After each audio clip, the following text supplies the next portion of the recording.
Welcome to the First Five, where we flip the script, find God in real life, and get your soul fed in 5 minutes flat. No fluff, no filters, just 5 minutes of truth that hits different. And trust me, heaven's got something to say today.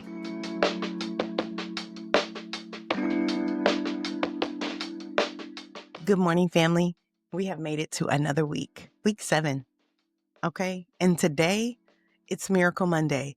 If you're just joining us, don't dread it. Expect a miracle, all right? God doesn't need Friday vibes or weekend energy to bless you. He can break chains, open doors, and shift things on a Monday morning. Walk in faith today. Your miracle is already moving towards you. So let's get into it. This is your first 5. 5 minutes, one word, let's flow. So, you ever get picked for something and immediately wonder why you said yes? I once agreed to be in a wedding party and thought, wow, what an honor. Fast forward, I'm spending $400 on a dress I didn't choose, holding somebody's bouquet in 95-degree heat. We're not even going to talk about the state. And standing in heels so long, my feet started speaking in tongues. And the whole time I'm thinking, I was chosen for this. And that's when it hit me. Being chosen doesn't always feel glamorous. Sometimes it feels heavy, inconvenient, or even confusing. Everyone's been there, chosen for a group project, picked for jury duty, volunteered at church. Being chosen isn't always cute. So I titled today's message, Judas was chosen too. Paul says in 1 Corinthians 1:26, not many of you were wise by human standards. Not many were influential. Not many were of noble birth. But God chose the weak things of the world to shame the strong. Translation, God didn't choose you because you were impressive. He chose you because you were available. And here's the kicker.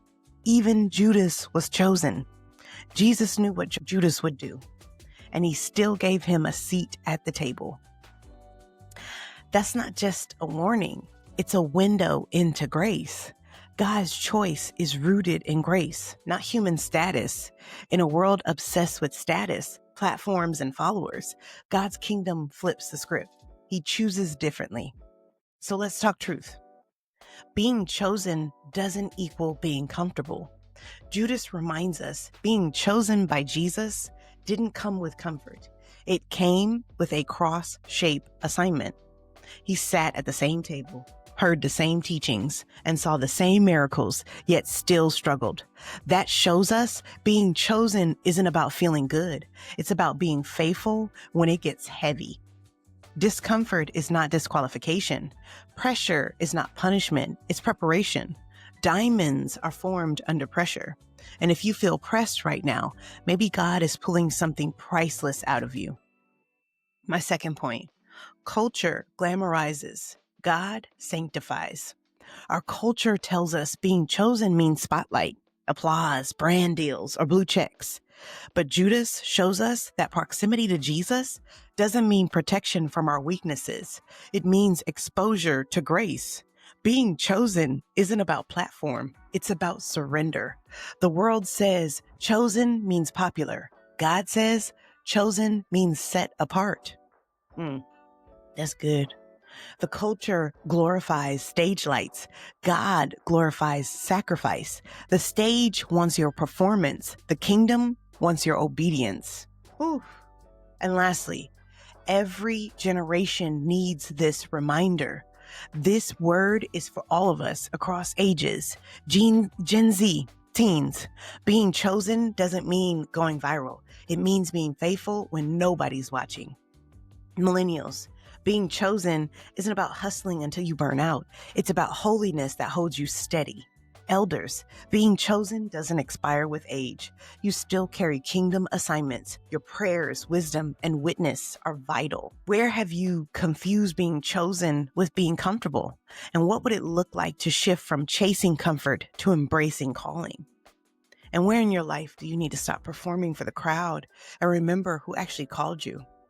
Our prayer for today. God, keep me humble when I'm seen.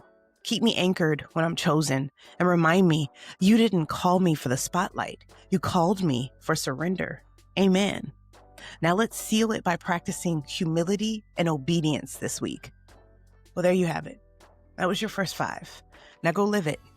5 minutes, 1 word, all fire. And don't forget to like, share, and subscribe. And remember, don't build with ego. Build with obedience. I see you back here in the morning.